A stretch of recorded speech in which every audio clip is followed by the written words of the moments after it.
Ciao! Today we are learning a new question.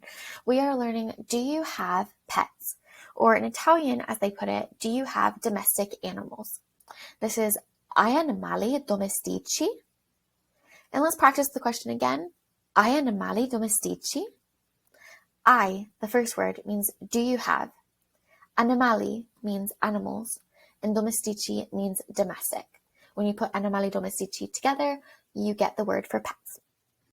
So first, simple answer. See? No. Yes or no.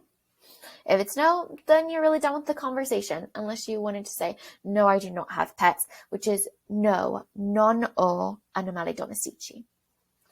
If you did have pets, then you could say I have, which is o. H's are silent in Italian, so it just sounds like an o.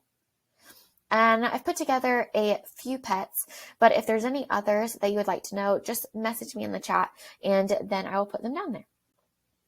Cane would be for a dog.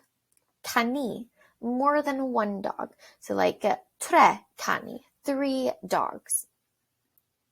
Gatto, one cat.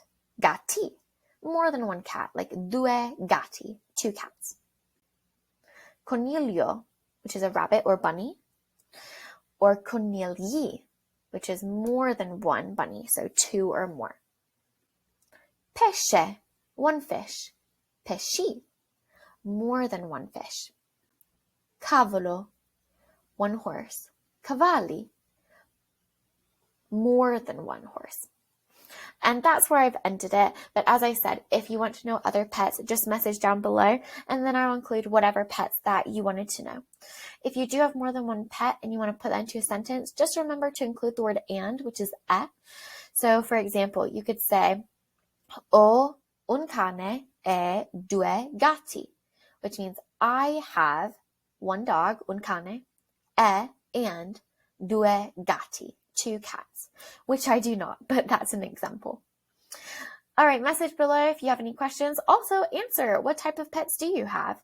Feel free to put in English and then also in Italian. You could also record yourself doing it if you want feedback on pronunciation. All right, ciao, bye.